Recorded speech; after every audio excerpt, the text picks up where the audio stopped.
You're very welcome to This Adult Life with myself, Mark Fennell, where we discuss all things to do with adult life. And as I always say, the good, the bad, and even the ugly.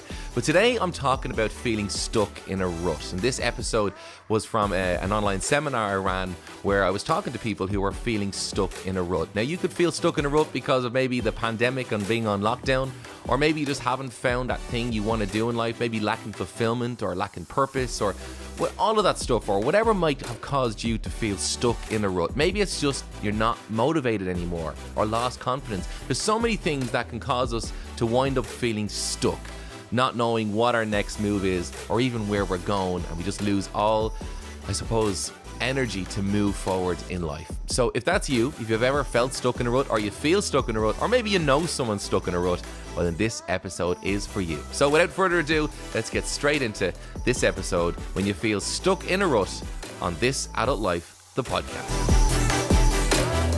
A lot of people right now are in a place where they're feeling like stuck in a rut. But right now though, we're in that place of stuck in that rut. We're in that place of no motivation or whatever the case may be. But let's talk about that tonight, and let's talk about what we can do for ourselves. And I'm hoping that by the time I kind of get through and have the chats tonight, that you're leaving a little bit better than when you joined, maybe a little bit more. Maybe you're here and hopefully you're a little bit better, happier or whatever. And not even that. And I don't say I have all solutions, but I'm going to talk about things that will encourage you. And tonight is purely about let's all just get some encouragement, because I think that's what we all need right now.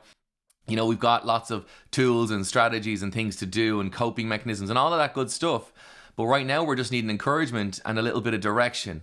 Is there anyone out there, needing that? I know we all need it. I definitely need it. We all need it right now. Right now though, what I've just seen over the last while, just from talking with people and clients and different things, a lot of us are stuck in that rut, but we're feeling different things. Some people don't feel stuck in a rut. They might feel sad or just low or no motivation or low self-esteem or even feeling like shoulda, woulda, coulda, but I didn't. And a lot of us are in that mindset now of just the blah, like I'm done with this. Like I wish this thing was over, but it's not, and I've no control. It's so frustrating. And then there's a lot of people out there who are like, we know about the story of the businesses closed, shut up shop. And we know obviously with homeschooling and trying to negotiate that. And we've got all of these things that are going on right now, and it's been going on a little bit too long for most of us. Isn't it true? And that's why I said tonight we need to have a chat. I've said before, they say we're all in this together. We are, but we've all got different stories and tales of woe to tell, because we're all having different experiences. One thing that I'm seeing with people right now is that some of us are feeling a thing, not necessarily stuck in a rut or lost motivation or just not, just having bad days and more bad days maybe than good. But a lot of us right now are feeling guilty. And a lot of people I've spoke with, and you're thinking how, but here's why, because a lot of people I've spoke with, with clients, and guilty that I'm not the best homeschooling mum, guilty that I'm not being the best mum I could be, guilty that I'm trying to be the best father I could be, guilty that I'm not in the gym, or guilty I'm putting on the weight and I want to lose it, guilty that I'm not writing the blogs like I thought I would, guilty that I thought this time off would be so productive and I'd achieve millions of things, but I'm not. And guilty of all of these things that expectations we would have had on ourselves, or even just trying to survive and say, I thought I'd be okay with this, but I'm really not dealing well. I feel guilty for not being able to survive this thing, as in I'm struggling. And people are feeling bad for struggling. And I think that's so bad, that's so terrible, because they shouldn't, because we've all got these things that we've been dropped into the deep end. And I wanted to talk a little bit about guilt, because a lot of people are feeling guilty. They're using other terminologies, but when you get down to the nuts and bolts of it, they're saying, I feel guilty because I'm sitting on the couch and I'm not being able to do things. I feel guilty that all these promises that I would have made myself for the new year, when I said when I get to 21 it's going to be different, and they feel guilty because it's not different. It's becoming the same as it was before. It's kind of like when we make the New Year's resolution, we all make them. And, we all go, yeah, I'm going to do this, I'm going to do that. And then what happens is it's like, blah, Some of us did some of them, but we didn't do maybe others. And the point is, so many of us right now are feeling that guilt. Or like the person who's self-employed feeling guilty because he said, I thought with this time off I was going to do a new website and write blogs and upskill and do this and whatever else. And I signed up to a course and I did none of it. And I'm still sitting at home. Guilt is a real problem I'm seeing with this lockdown, and so to speak. And I'm not seeing many people talk about it. you know? But let me explain real quick the difference between shame and guilt. Because the difference between shame and guilt, shame is feeling bad about who you are. Guilt is feeling bad about something you did or didn't do. And a lot of that guilt right now is, I didn't do this, this, and this, or I'm not being able to look after these kids. I can't get an hour of homeschooling in without there being something going on, some shouting, some fight, some problem at the kitchen table. And then there's relationships. Relationships are getting pressed because you say, you know, we had a great relationship with lockdown. Like I mentioned before on my stories about 120 something % increase in divorce applications in the UK. That's madness. Now, their applications doesn't mean they're all going through, but the point is that lockdown has pressed us and pushed us and really squeezed us. And I think we've had to deal with a whole lot of stuff that we didn't see coming, and we hopefully will never have to deal with again. But I don't know about you, it's all been a learning experience. It's been a learning experience. Half the problem is we're setting these things to hit. We kind of say, you know, this is what I should be doing. Shoulda, woulda, coulda. This is what I should be doing. We're setting a bar high, and then what happens is the day comes along, you feel emotionally or physically or mentally or whatever drained, and it doesn't get done.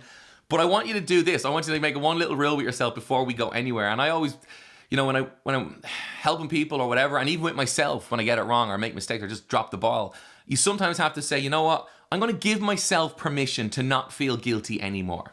We're too hard on ourselves, guys. We are way too hard on ourselves. We're trying to achieve the summit of Everest. We haven't even got the base camp yet. The reality is this, is that we're all being so hard on ourselves. You've got to let yourself say, you know what, I'm going to give myself permission to not feel guilty about, say, the 9 hours or not making the dinner or not being the best teacher at home or not doing all the things I said I would do. I'm going to give myself permission to say, you know what, that's the end of that.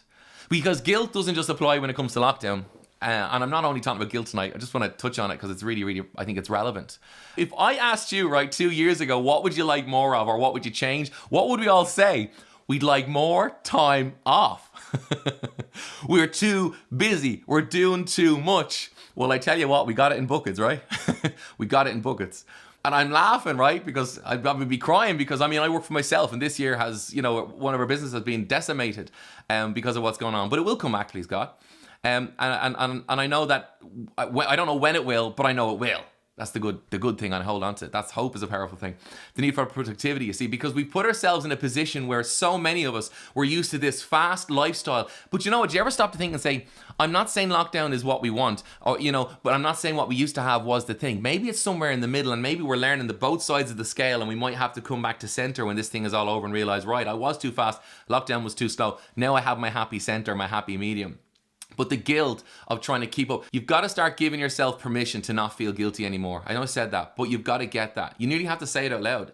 I give myself permission to not feel guilty anymore. And if I stay in bed for 6 hours or 9 hours and I do nothing that day, that's just the way it is. I am not feeling guilty anymore. I just don't have to repeat that the next day.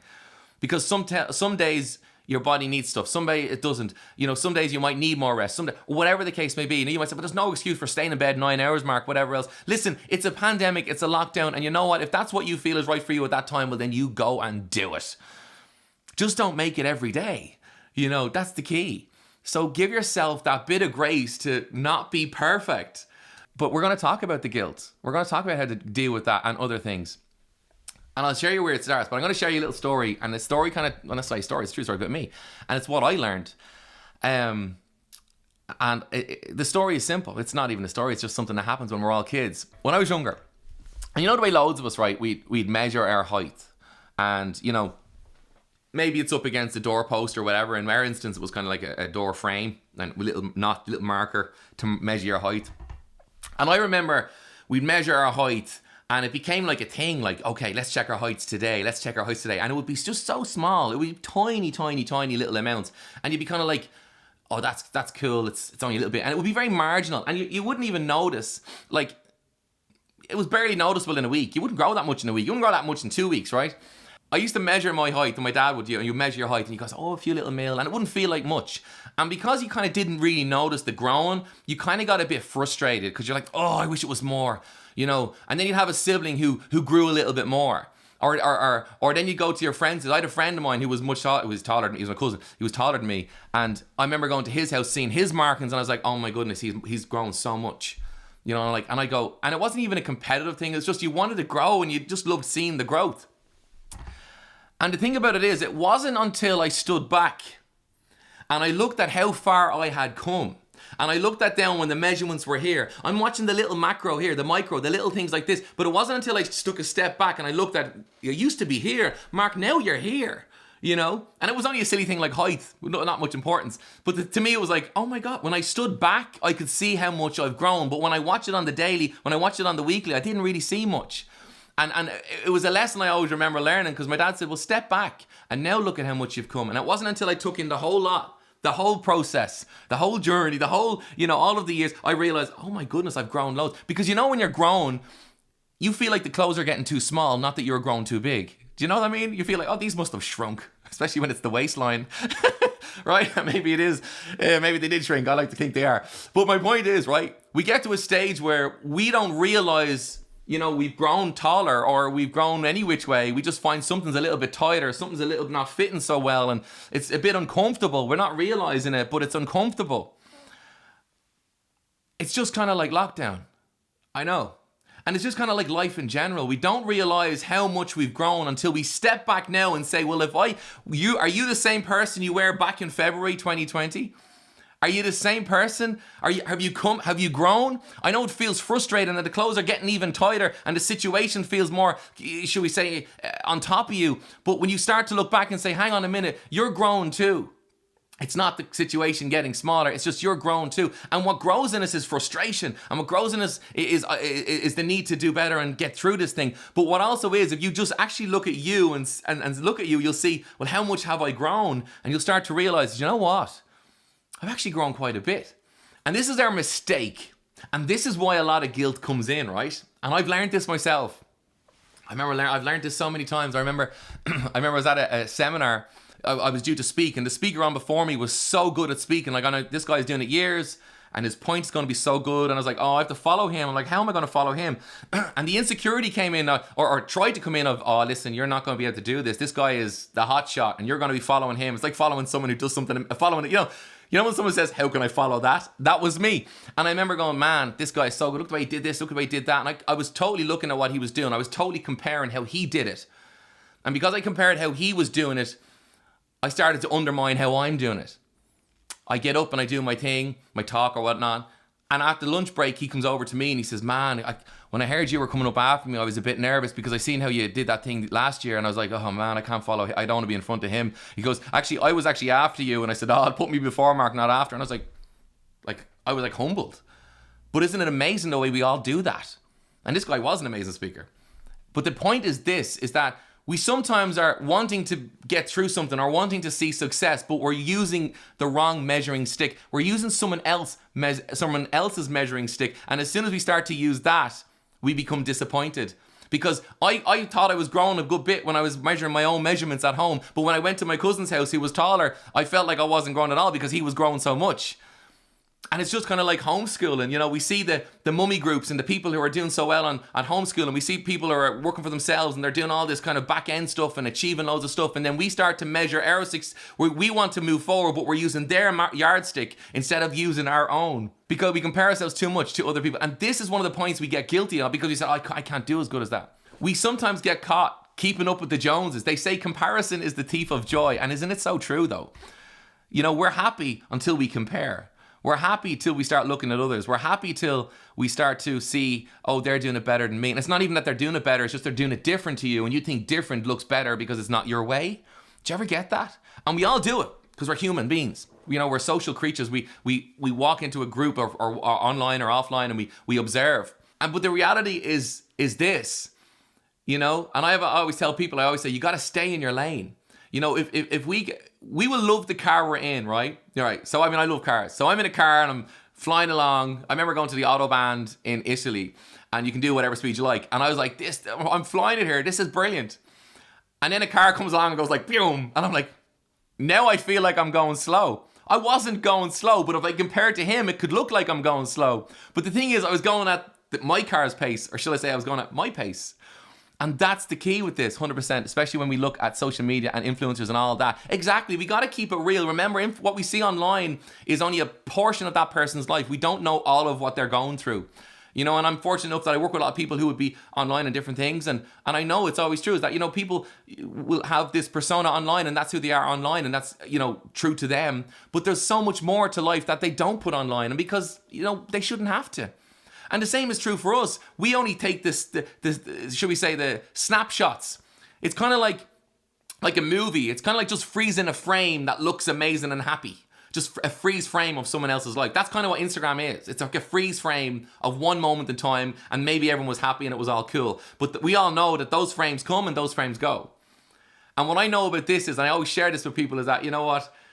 Good times don't last. And you're thinking, okay, and also bad times don't last. So whenever you feel like, when will this end? Remember, good times don't last forever, and neither do bad times, and it will end someday. But let's keep moving on. Because when we're in this situation, I always think, you know, we're kind of in a process right now. And it's a process where we're figuring stuff out about ourselves. But we've got to learn to stay in our lane. And some people are going faster, some people are going slower. Nicer cars, bigger cars, whatever the case may be. But we got to stay in our little car and stay at our little pace. You know, I remember hearing this before, a family member who has autism. And I remember when they said, so when they got to the age, other kids that age were talking normal and so forth, and this person hadn't spoke yet. And then what happens is they spoke a word. They spoke a word. Now, they weren't speaking when everyone else's kids were speaking. They weren't able to communicate like every other kid was communicating. They were suffering with autism. But the point is, they spoke a word. It was a celebration. Now, if we compare on the world of academia, they say, well, the child only spoke a word and other kids are up here moving forward at the same age. No, that's not what it's about. The child spoke a word. They weren't speaking a word last week. And when I'm saying that, I say it to encourage it, because I know we sometimes have to make sure we're not using someone else's yardstick to compare to our own yardstick. Stay in your lane. Measure your notches on the wall. You see, I was thinking I could come on here and I talk about great people like, you know, Bear Grylls, who broke his back, and when he was lying on his back in his bed, they said, you may never walk again. And there was a picture of Mount Everest in his room. Back broken from a parachute accident, and he's looking at Mount Everest. He said, I'm going to climb Mount Everest. And they said, you may not walk again, never mind go to a mountain. He says, I'm climbing Mount Everest, even if I have to crawl it. And he had this determination. We all know Bear Grylls. He was the youngest man to ever climb Everest successfully. His back obviously healed, and we know him from TV and so forth. Amazing story. I was thinking, well, I talk all about him. What about Viktor Frankl, who was in 3 concentration camps and was discovered how to hold on to hope when he could have been killed the next day? I said, I won't talk about him. And then I talk about Colonel Sanders, who when he was in his 60s, only then did he decide to, Colonel Sanders, KFC, only then in his 60s did he try and go out and work for himself. And he had this recipe, and he got no after no after no after no. Do you ever find day after day after day when you're trying to go after something or exercise, it's not, and you didn't do it. You know what happened to me? He said this. He goes, I got so many no's, and this is kind of good if you're an entrepreneur or whatever. He said, I got so many no's got easy. He got used to getting told, no, we don't want your recipe. We don't think it's anything of value, until he got his yes, and KFC became a phenomenon, and he became very wealthy. And those are those cool stories. But the real stories is your story. And what I want you to do is, I want you to think, what's one great thing, one good thing? I remember hearing a speaker guy, he said this, and he said, I want you to find one great thing about lockdown or over the last year. There's been loads of bad things, but try and find one great thing. And I was like, that's hard to do. But then when I sat back and I kind of thought about it, I said, you know what? There are some great things I can find. There are some great things that I can think about. There are some, should I say, success stories. I'm not saying we're where we want to be, but what I will say is we're not where we used to be. And in life, you know, you might say, if you told me last year in February, March that I'm going to have to put up with this for another year or more, you probably would have said I won't be able. But look, here you are now. Here you are now tonight. So we're not where we want to be. We don't want to remain in lockdown, but we're not where we used to be as people. And we've learned stuff along the way. The good and maybe some bad, but we've learned stuff along the way. The point is we've grown. And I want you to start looking at your life and see over the last year and go, you know, what was great in it? What good happened? What came from it? What is one of the great things that happened about lockdown? There's probably 99 bad things. Like Colonel Sanders, all the negatives were there. He got used to the negatives. He was just looking for one positive yes. That's all he wanted. And for us, we can get to that same place. So I'm saying to you, start looking back and say, you know what good things have I done? Here's my little benchmark. And we don't look on the micro anymore. Start looking at it and go, but hang on, when I take a step back, Mark, I've come a whole long way. And what about going back into 2019 or 2018 or 27 and start looking back through your life and start looking back at our wins, our successes, and the things we've gotten through and come out the other side. You know, we can talk about, like I say, all those big heroes of life and those big, who all wrote these amazing biographies, and more power to them. But you have a biography in you. You've come through your successes. So rather than trying to get inspiration from someone else, start getting it from within yourself, because you've done stuff. You've gone through stuff. You're out the other side. We all have a story, but you're here now. And I wanted to talk tonight all about that, because I all think we need to just have that little bit of encouragement. And people say, oh, but my mindset is so negative and my stuff. Well, I'm going to give you something that might help that. And this is how it starts, right? Sometimes they say it only takes a small leak to sink a ship. And I know my own little example was this. We had a little kind of a seal was gone in a car, like a little, in the rubber, there was like a hairline crack in that rubber. You couldn't even see that crack. Right? You had to really kind of mess with the rubber and whatnot. And you had to really, really see that crack. But before we knew the crack was there, we noticed the car was filling up. The windows were kind of condensing, like, you know, condensation, and there was a damp smell, and there was a little bit of water. And we're like, what's going on in this car? What is this all about? We couldn't find out what it was. And we examined and we examined and we examined, and we realized it was just a little crack that was letting in water or condensation, whatever the case, because whenever it would rain, and that would build up and build up and build up, and eventually it would, we had left it, it could have destroyed the inside of that car. A tiny little crack. And that's kind of what can happen when we fall into a bad routine, or we fall out of routine, or we get that guilt, or we feel bad, or we feel sad, or we feel low. That's kind of like that little crack gets in on us. Maybe it was lockdown 1 kind of got in. Maybe you start filling up kind of some negative vibes in your life or whatever. Maybe lockdown 2 then let in a little bit more. That little crack that was cracked. And then by lockdown 3 you feel all despair. You feel like it's destroying me from the inside out. But what I want to share with you is this, and this is kind of a good way of seeing it, because it's not about conquering Everest. It's sometimes just about getting to base camp. It's just about starting off, something. And I always kind of say it's like this. If you ever got a seed, like a seed to plant or plant a tree. We'll say a tree. But if you get like an acorn or a seed or a chestnut, a seed is really, really small. But a seed, I only learned the other night, we were watching the show. He's transforming gardens, and he said, a seed will only be as good as the soil it goes into. And I was like, ooh, that's good. Okay, didn't know that, novice gardener over here. I remember for this summer. And he said, it's only good then once it's watered and fed and looked after. I kind of got from that, and I said, I've shared a video on my feed before about this, but it makes a whole lot of sense, and I hope you can catch this, right? Catch this, because this is for anyone out there who's going like, where do I start, Mark? Where do I start? Well, here's the theory behind it. Here's the part of, or should I say, here's the piece of the pie that might just make a whole lot of sense. If you see that soil like your mindset, now maybe there's a few weeds that need removing, or a few, as I'd say, limiting beliefs. I speak to a lot of people, and a lot of the time it comes up. It's a common problem for people. They say, I'm not enough. And maybe there's a couple of narratives going on, like, oh, this is lockdown, another day, this is horrible, this is horrendous, I'm stressed, I'm bored, I can't do anything. All of the luxuries of life gone, taken away. And maybe that's the narrative that's going on in that little pot, or shall I say, your mindset. It only takes a little seed, a tiny little thing, to be planted in that pot to start to make a difference. But how it makes a difference is when we water it, and when we feed it, and when we start to look after it. And that's what happens to us. You see, a seed can be like a new thought pattern, or it can be like something little positive, or I'm going to walk and do the 1,000 steps today. Forget the 10. I'll start with doing 1,000 steps, or 2 or 3. I'll start there. Or it could be something like, every time when I hear that, I'm not enough, that old weed, I'm going to answer, when I hear that I'm not enough, I'm going to reply with, no, yes, I am. No, yes, I am. No, yes, I am. Or whatever it might be. Or, but what if this happens? Well, what if that happens? Well, so what if that happens? And even if it does, I'll get through, because I've come through stuff before. And start not letting those weeds fester, those seeds that we don't want. But instead, those little seeds of hope, those words that we speak to ourselves. And you know what words are like? Words are like the water. I always think in like imagery, so that's how I roll, right? But that new idea of I'm going to walk 1,000 steps, or I'm going to, I'm going to just do 2 hours with the kids, because if we get to 2 hours, I'll be happy. At the moment, we're on 1.5 hours with homeschooling. I'll be happy with that. Or if I just do one little piece on my blog, on my website, I'll feel a little bit better, now that I'm off work and I'm stuck at home, but that self-employed person, just do one little thing.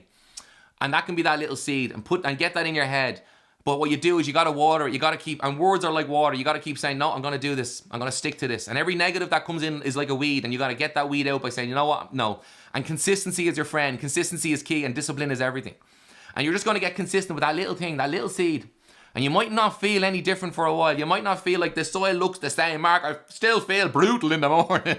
And you might feel brutal for a while. And it might be a few days or weeks. It doesn't matter how long, but you might not feel like there's anything happening whatsoever. But you're going to keep watering with, no, I'll get through this. But you don't have a plan. How are you going to get through it? I'm going to get through this. Because I rather think I'll get through this than thinking I won't. And I'll hold on to hope. And when it's going to end, I don't know when it's going to end, but I'll be here as long as it takes. And when I get through it, I'm going to have a new appreciation in life. And I said, but how are you staying so positive? Because I'm looking at my little wins, at my little successes, and how far I've come over this process, how far I've come in my life. And I'm not going to stop now with those little notches. I'm not going to look at the little notches and if we make any progress this week, or did we make a little bit more? I'm not looking at that anymore. What I'm actually looking at is, and I look at how far I've come. I'm not where I want to be, but I'm not where I used to be. I'm in the process. The process we call it lockdown at the minute. For me, it's self-growth, or whatever you want to call it. And you're going to keep watering yourself with that kind of thing. And you know what I'm going with this is that little seed is going to one day bear fruit, and it's going to start to grow. And that's how your mindset then gets, should we say, replenished. And the more you water it, the more you look after it, the more you say, okay, I'm pulling out them weeds, I'm pulling out that negative talk, I'm starting to work on that stuff. Because you know what? I know how discouragement goes. I know how low feelings go. I know how not doing what I want to do. I know how all that goes. I've done it for 6-9 months. But you know what? Today I say I'm giving up on feeling guilty. Forget the past and all that guilty stuff. I'm looking at how far I've come, and I'm going to start to look at the wins, start to add up the wins so I can start moving forward and start feeling that little bit happier. I always say about the 1% rule. You know, and I always think like this, we're not looking to be 10%, 50%, 100%. We're just looking for 1%. You know, and if you're in business, there's a little thing called the 10 by 10 rule. It's been around years. People talk about it all the time. They say, you know what, people want to say, I need to make 100 grand this year if I'm going to start this business. And they say, no, don't think about 100 grand. Don't even think about 50 or even 10 grand. Don't even think about 1,000. Just think about 10 euro. And people say, I'm not going to live off 10 euro. No, you will eventually. What could you do today to make 10 euro? But I'm on lockdown. What could you do to make 10 euro? I've seen lots of ideas. We had someone mention earlier how their business has blown up. You know, and that's them. That's their lane. They're in their lane. Remember, we're not in their lane. We're in our own little car, in our own little lane, doing what we do, suits and works for us. And here's what I say to you is this. I want you to say, what could you do that would make you a tenner today? Now, could you do that 10 times? That's 100 quid. Could you replicate that 10 times? That's 1,000 quid. And now you might need assistance on this next level, but could you replicate that 10 times? That's 10 grand. Okay, now we're growing, we're moving, we're growing into something. Can you replicate that 10 times? 10 grand, that's 100 grand. And you know what we're going to say, can you replicate that 10 times with the staff, with the people, with all the thing? And now you've hit 1 million. And you're like, well, Mark, that sounds really simple. No, but it starts with the tenner. And here's what I want to say, and we said this at the start. We sometimes try and do way too much. And we put all this pressure on us. And we see all these pictures online and of everyone winning life. And we want to try and do too much. No. It's about the 1%. It's about the tenner. It's about the baby steps. You're in your car, in your lane. I don't know what you call your car, but whatever you call it, that's your car in your lane. And there's going to be people overtake you. There's going to be people going slower. But we're not interested in those cars. We're interested in what we're tuned into here because we're busy watering this little seed. I'm not comparing my garden to Darren McGavin's garden. I'm looking at my little seed, which is my little, I'm telling myself, you know, maybe it's just one little thought that gets you every day, like I'm not enough. Or one little thought like I just feel guilty today. Or something just negative, like I feel fat because I'm eating so much. You know, and lockdown is, we've all drank a bit and ate a bit more than we would have liked. But sure, you know what? Tomorrow's a new day. The point is, if we do the same thing over and over again, we get the same results. But what if we said, you know what, I'm going to start to make little changes. And pick one thing that you don't like about your day. Or one even thought and go, right, I'm going to start to replace that thought. When I think I'm not enough, I'm going to answer that. When I feel guilty, I'm going to answer that and say, no, I gave myself permission to drop that guilt and move on with my life. And start reminding yourselves of where you've come, the little wins. Because I always say it like this, is that for so many of us, we're going through this thing and we're going through what we call this lockdown or whatever, but it is a process. You know, it's and we don't know the end. We don't know, there's no manual, there's no map, you know. But I you know, you've probably heard it said before that, you know, it's not the destination, it's the journey, you know. You know, I've heard that used before and whatever. But you know what, we only learn through failure. And I'm sure you've, you know, probably like us all, we've all dropped the ball. We've all not being as good as we could have been or whatever. We've all made mistakes, and we've all had our pajama days and felt a bit guilty about it the next day and not even cooked the dinner.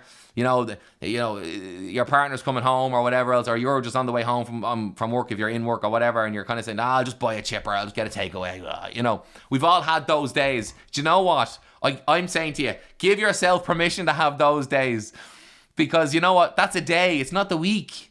I know you but Mark, I've been like that now for 7 weeks or whatever, 6 weeks. I've just been, listen, let's start now. The little seed. We're not saying it's going to transform everything. It's not going to, mindset is like a garden. It doesn't just transform overnight, but you got to water it. You got to keep looking and nurturing and looking after your mindset, and start with one thing. And it's like, how do I make $1 million? No. How can you make a tenner? You start there. You start, small.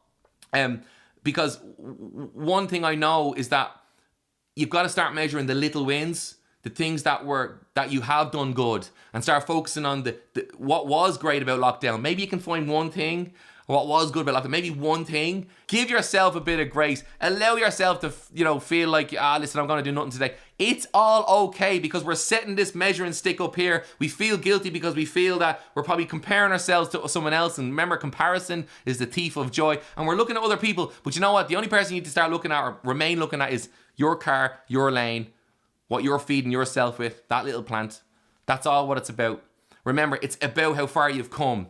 It's about that you're not still where you used to be. I've seen people trying to do too much, and then I've seen people who aren't able to do anything. But the thing is, you've got to ask yourself and say, well, what can I start to do to feel a little bit better? And I wanted to come on and just kind of give that little bit of, encouragement and say it's okay. For a lot of us, we've kind of gone on this a bit of self-discovery a little bit more. A lot of us have gone into personal growth and whatnot, and we don't always like what we see and whatever else have you. But the reality is, the point is, you're maybe not going to change everything overnight, but the point is you started. I want to say to you is, and I hope this has been encouragement, I'd love your feedback, I hope it's helped. Because sometimes we need to hear, listen, it's okay. You're doing well. You've come a long way. Look at how far you've come. Stay in your lane. Go at your pace. And that's what will keep you there through it. Don't be comparing the other people. Stay in your lane. And that's what it's all about. You've come a long way. You're not where you want to be, but you're not where you used to be either. Guys, I hope it's been helpful. And I'd appreciate, of course, share this with anyone who needs it. A lot of what I share with you guys, I'll be straight honest with you, it's stuff I've learned myself. Sometimes the easy way, but more often than not, it's the hard way. So I'm speaking from the heart, not necessarily from the mind, if I'm being honest with you guys. Thanks. It's the small things that matter. And I always say this, it's the little wins we look at. And it's just like when that child spoke one word, you had other kids the same age speaking sentences, but that one word was like winning the lotto. And you just look for your little wins in your little car, in your lane, and you stay in that lane. And you know what? We will get through this. It's going to take as long as it takes. But when we start watering our mindsets, that little seed, and looking after ourselves, you know what? We'll feel a little bit better. And it's those little wins we're looking for. We're not looking to change the world. We're just looking to change ourselves one little bit at a time.